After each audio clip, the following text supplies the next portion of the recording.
Donc ici on a un parachute tandem, on voit la face externe.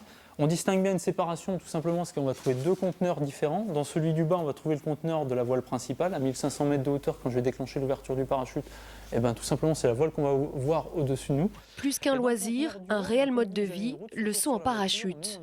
Damien a rendez-vous ce matin avec l'extrême pour ses 30 ans.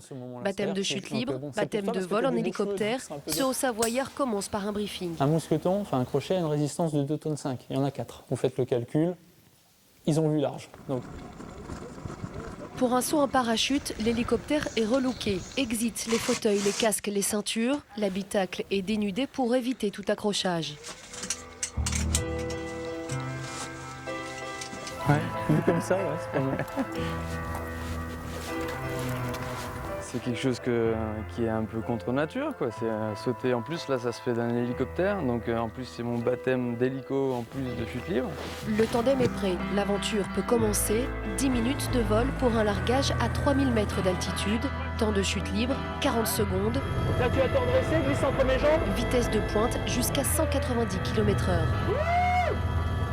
Là on est à 2500 mètres. Là ça commence à être impressionnant là.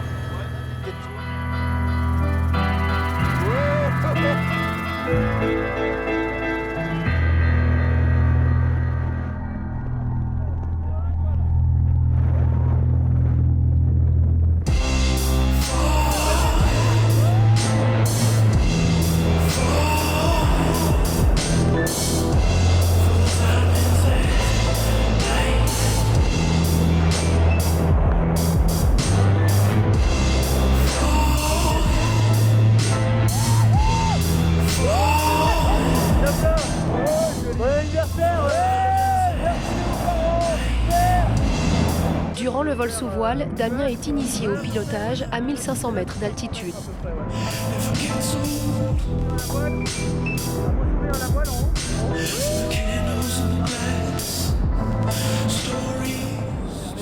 Ouais.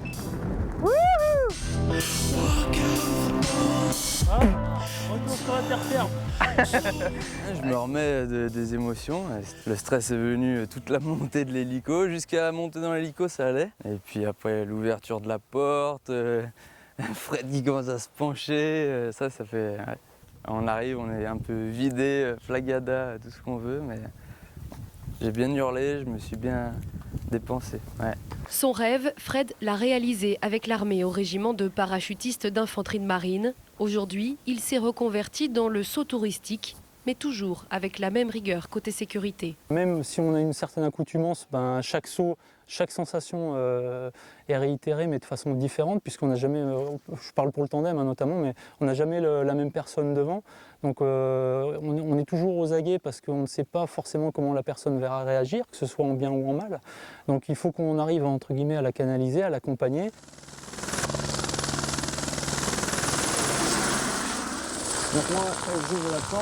De la découverte à la passion, il n'y a qu'un pas.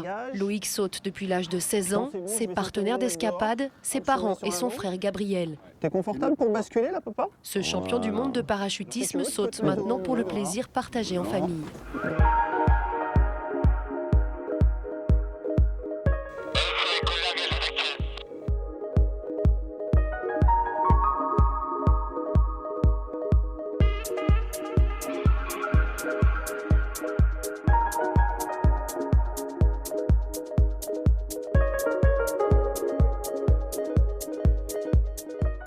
À 4000 mètres d'altitude, le corps humain subit quelques contraintes. Ça représente un petit peu des efforts forcément sur le corps, puisqu'il faut lutter contre ce vent, hein, comme si on était en voiture à 180 km/h, vous sortez la main, ça souffle quoi. Françoise et Michel effectuent 150 sauts par an, soit tous les week-ends. À 74 et 67 ans, ces deux inséparables ont formé des centaines d'élèves au saut en parachute. C'est un sport quand même qui demande beaucoup d'attention, beaucoup de, comment dirais-je, de self-control. Selon ce qu'on fait avec les bras, les jambes, avec le corps, si on le cambre dans un sens ou dans l'autre, ben ça va nous permettre de bouger par rapport aux autres. C'est ce qu'on appelle le vol relatif. Des décors époustouflants, des sensations uniques, La Réunion offre un bon terrain de jeu à qui veut s'envoler. Frédéric a même pour projet un saut en parachute au-dessus du volcan, une première mondiale.